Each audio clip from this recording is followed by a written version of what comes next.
Dear viewers, hello and a very warm welcome. You're watching Aaj Tak India Today and I'm Anjana Kashyap and we're at Kremlin today and you're about to witness history, a very historic moment. It is said that when two old friends meet, they have their private jokes. They have a lot of banter, they have a lot of fun and they have a bonhomie or camaraderie. But the others in the room might feel a little uncomfortable. And why do I say this? I say this because as the President of the Russian Federation, Vladimir Putin, meets Prime Minister Narendra Modi in New Delhi, the world will be watching very, very closely. Vladimir Putin is undoubtedly one of the most influential politicians of the world whose decisions don't just affect Russia, but numerous nations across the world. He's a very compelling and enigmatic figure on the world stage. It just doesn't get more exciting than this. Well, that's right, Anjana. Hello and welcome. I'm Geeta Mohan. We have with us a man who is known to be one of the world's longest serving leaders. He's seen it all through wars and economic recessions, from disintegration of countries to a changed world order, from Boris Yeltsin to Donald Trump, from Atal Bihari Vajpayee to Manmohan Singh to Narendra Modi. He's seen the world change right in front of him, and he's taken Russia through very turbulent times and yet has cemented his position as a force to reckon with.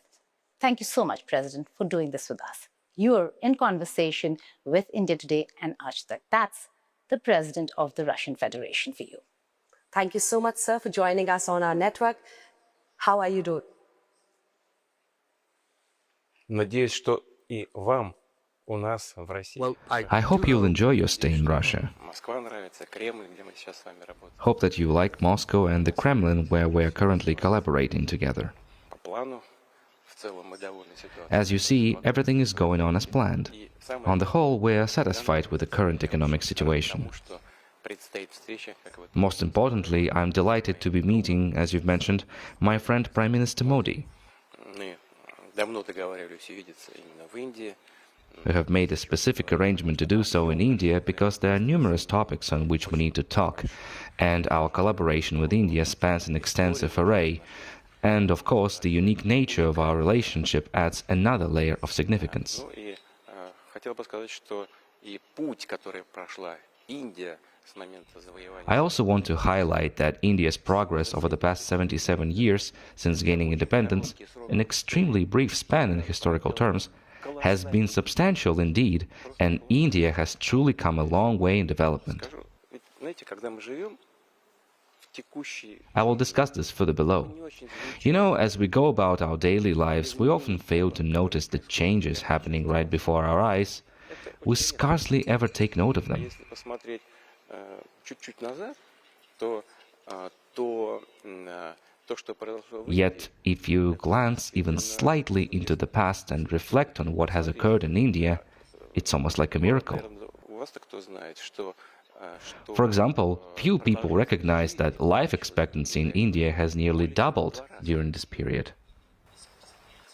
We will talk about longevity in some time from now. Да, хорошо, поговорим обязательно, но во всяком случае We will definitely discuss that. развиваются Anyway, our relationship with India is advancing in numerous fields. возможности It's a pleasure to meet Prime Minister Modi again, with whom we have both a professional and a personal, friendly relationship. и личные отношения, дружеские. Sir, may I ask you, you just talked about the Indo-Russian ties, and it dates back to almost more than 7 decades. Dosti in Hindi and Druzhba in Russian. This friendship dates back to more than 7 decades. My question to you is, how do you assess the strength of this friendship in today's time? And what would you say about Prime Minister Narendra Modi and to Prime Minister Narendra Modi, whom you call your dost? О премьер-министре. About the Prime Minister. Yeah? Ну, вы знаете, You know, the world is evolving rapidly, and this pace keeps getting faster, which is plainly visible to all. вот это все видят очень хорошо. Конфигурация. The global configuration is changing with new centers of power emerging, and the global power landscape is changing too. Силы в мире. Therefore, it's crucial to ensure stability among major nations, since this forms the groundwork for gradual progress in both bilateral and international relations. In this context, our collaborative endeavors with Prime Minister Modi carry significant weight because they transcend our mutual ties. Given its direct relevance to both nations, ensuring stability in key areas of engagement is crucial, as it helps secure the fulfillment of our objectives. Prime Minister Modi sets very challenging tasks for the country, and for himself in the first place, then for the administration, and eventually for the nation. Take, for example, his famous pitch, "Make in India." It has a practical dimension, including for our bilateral relations. When we meet, he always says, "Let's do this, let's do that, let's look at this area and that." I can list them all. Therefore, we have a lot of practical areas of cooperation. Before Geeta takes on to the next question, one little small, very interesting question, because when you met Prime Minister Narendra Modi in SCO, and there was this picture and video of you and him going in a car, and we're showing it to our viewers right now. You were traveling in a car with him. Was it pre-planned, or how did it go about? How did it happen? And what did you discuss in the car? We have just gone over the current topics. This wasn't prearranged. We simply stepped out, and my car was waiting. I asked, "Would you like to come along?" That's all there's to it. A gesture of human solidarity, camaraderie, and friendship. No hidden scheme was involved. We climbed into the car like old friends and talked en route. We always have things to discuss. What's more, we continued our conversation and just remained in the car. Eventually, I suggested, "Let's go. They're already waiting for us." There's nothing special here. It simply indicates that we have matters to discuss, and those matters are very important to us. Right. President Sir, the fact that you're going to go to India, you just said that both leaders are going to cement the guarantees that you give each other. What are the kind of announcements that we can expect? We've heard about technology transfer, we've heard about trade enhancement. What are the solid announcements during this visit? And I ask you this is because the world, and you know who I mean, would be watching.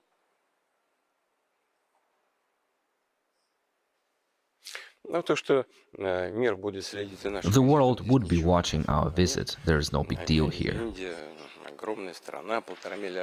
India is an enormous country, home to 1.5 billion people, boasting a growing economy with a 7% annual growth rate, leading among major global powers. After all, Mr. Modi has made this possible. It's something both the Indian nation and Prime Minister Modi himself can rightfully claim as their achievement. Naturally, there will always be critics who think that improvements could have been more significant, but that's an achievement. We've laid out an ambitious plan for our collaboration in key domains. The most critical areas are indeed forward-looking. I'm referring specifically to high technology. Our partnership with India encompasses such fields as space exploration, energy, notably nuclear power, exemplified by the prominent Kudankulam nuclear power plant project, shipbuilding, and aviation. There are many interesting areas for cooperation that are looking to the future. Take, for example, artificial intelligence. We'll likely discuss it further down the line. AI represents a crucial technology shaping the future, rapidly transforming the world, amplifying possibilities exponentially while simultaneously presenting certain challenges. There are the matters we will discuss, choosing the ones that are the most significant for us, as both Prime Minister Modi and I believe. That's what we will focus on and what we will work on. Any specific agreements, sir? Well, of course. However, perhaps we shouldn't reveal them just yet. We will do that during the visit, when we can unveil everything publicly. Then our colleagues will first share with us all the documents they have prepared, and it would require our final approval. We'll now Okay. come to the energy sector, yeah. Okay, just talking about sustainability and trade, there's immense pressure on India and on Russia when it comes to oil. India has suffered in terms of the kind of pressure that we're seeing from West. How can both countries handle this Western pressure and sanctions?